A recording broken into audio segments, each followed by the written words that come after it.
Before we start, I just want to warn you, this isn't the happiest of folk tales, and there is some talk of, well, suicide. And I would like you to take this warning. If you don't want to watch the story, I understand. Although it is a good story, it's not worth your mental health. So, with that said, let's start. Hello again, friends. This next story is a Chinese folk tale. I have not read an actual Chinese tale before. I have read Taiwanese tales and a Danish tale pretending to be Chinese, but this is the first one ever to actually be written in China. It comes to us from Yanzi, a Chinese philosopher. If you stick around after the story, I will tell you what I have learned about it, but if I did it now, that would be spoilers. I do hope you find this story as fascinating as I do. Also, thank you, HW, for the request. How 3 heroes came by their deaths because of 2 peaches. At the beginning of his reign, Duke... Oh, I do apologize to the Chinese people as I stumble to pronounce these names. Jing of Sai loved to draw heroes about him. Among those whom he attached to him were 3 of quite extraordinary bravery. The first was named Yang Sun Xia, the second Tian Kai Jiang, the third Gu Ai Zai. All 3 were highly honored by the prince, but the honor paid them made them presumptuous. They kept the court in a turmoil and overstepped the bounds of respect which lies between a prince and his servants. They got too big for their britches, did they? At the time, Yanzi was chancellor of Sai. The duke consulted him as to what would be best to do, and the chancellor advised him to give a great court banquet and invite all his courtiers. On the table, the choicest dish of all, stood a platter holding 4 magnificent peaches. I love peaches. I find the fuzz to be a little tickly, though. What is your favorite fruit? Then, in accordance with his chancellor's advice, the duke rose and said, "Here are some magnificent peaches, but I cannot give one to each of you. Only those most worthy may eat of them.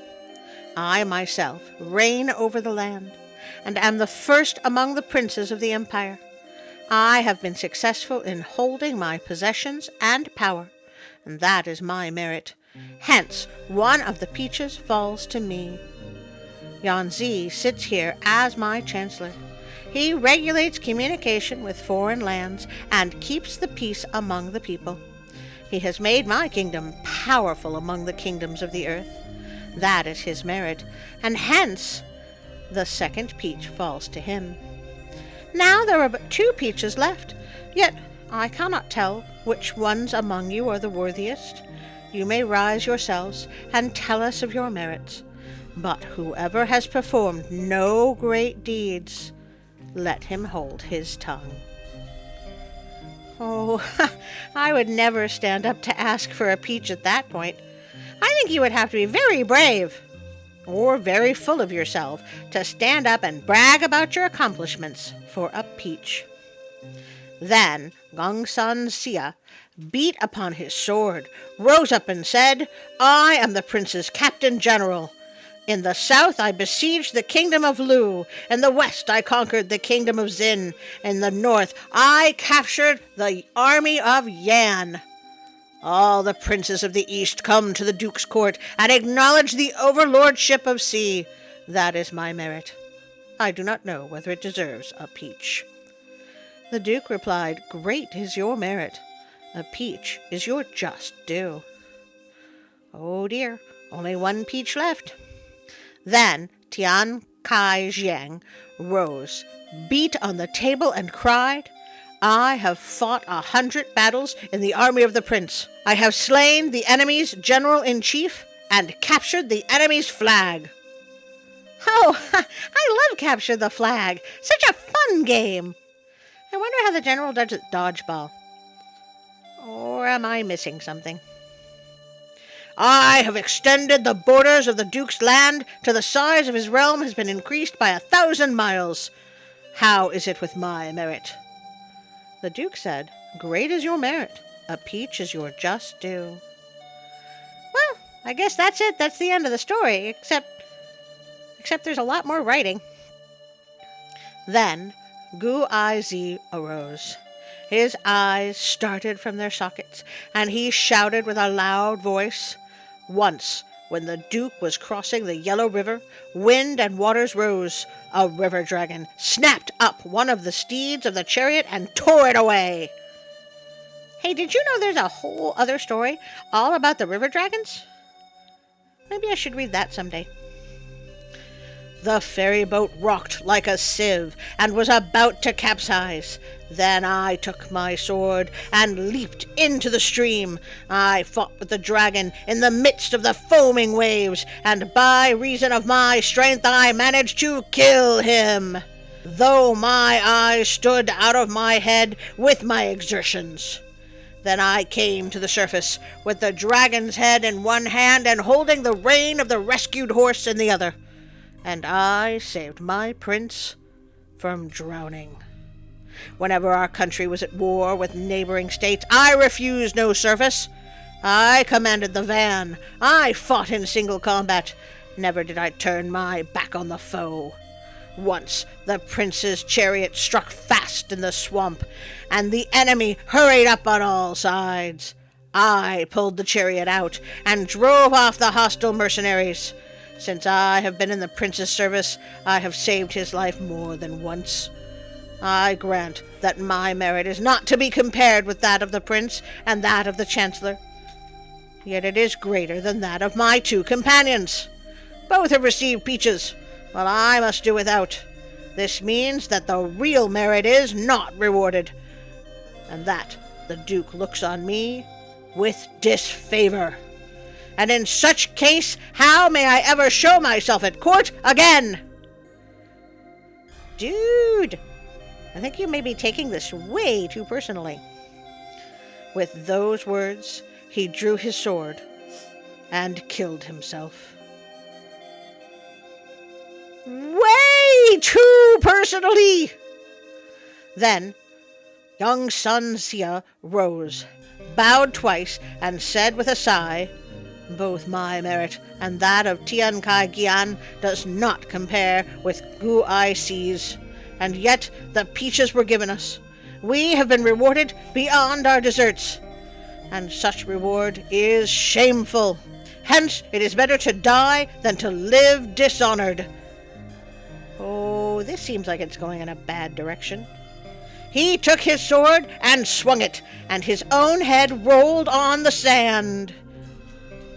Wow, is that even possible? Tian Kai Jian looked up and uttered a groan of disgust. He blew the breath from his mouth in front of him like a rainbow, and his hair rose on end with rage. Then he took sword in hand and said, "We 3 have always served our prince bravely. We were like the same flesh and blood. The others are dead, and it is my duty not to survive them." And he thrust his sword into his throat and died. Wow, and then there were none. The Duke sighed incessantly and commanded that they be given a splendid burial. A brave hero values his honor more than his life. The chancellor knew this, and that was why he purposely arranged to incite the 3 heroes to kill themselves by the means of 2 peaches. Fun fact, this story supposedly actually happened. It seems that although these generals were all very capable men, they were also very arrogant and threats to the stability of the court. Yanzi devised a plan to rid the court of this, but in such a way that the Duke would appear blameless. It is now a Chinese saying that denotes the using of ruses and stratagems to remove opponents. If you look up Yanzi, it is clear he was a very clever man. His actual name was Yan Ying, and he lived in 500 BC. Friends, have a very serious question. It seems like our views are going down rather than up. I'm happy to keep telling stories as long as someone is listening. So, I really need to know if you enjoyed this story. If you did, just write peach in the comments. That's all. Then I will know. Welp, now is the time I ask you to like, share, and subscribe. I would like to thank Pixabay.com for the images and sounds and music and vectors and, well, everything they have there. It sure helps out my channel. If you would like to support me on Patreon, Instagram, or Facebook, there are links in the description below. Also, don't forget the notification bell so you will know when I put out a new video. And of course, I couldn't do this without you. Your input, your requests, your friendship. I cannot thank you enough. And now, a special thank you for my Patreon friends. Psst! Hey, Artie. Hi, Larry. Is the cameraman around? Why do you ask? Well, we got a new Patreon supporter and a new moral supporter, so I was thinking, that it's time to film a new Patreon. Did you want to do it again? Yep. But, maybe we don't need to tell the cameraman. Larry, we would need the cameraman to film it. Yeah, I guess that's true, but maybe you could protect me? Anyway, we wanted to give a big old loving and heartfelt thank you to Robinson and Ida and Darren and Teresa and Bree Journay and wait, what did you just say? Oh, I figured it was somebody's name, so you was just mispronouncing it the way you always do. Thanks for that, Larry. Oh, you are very welcome, Artie. And Karen and William and my friends Josh, Collen, and Callum and Celeste and Artie's mom and HW and Bernie and Mike from Japan and now also Kyla. And for moral support, we have Darla and also Alicia. By joining our Patreon friends, you get access to bloopers and pictures that are done by the cameraman and also more images of Rosie and Tiger. Artie, what are you doing? Oh, nothing. We're doing nothing. You don't have to come in here. Maybe you should say goodbye. Artie? Say goodbye, Larry. Goodbye, Larry!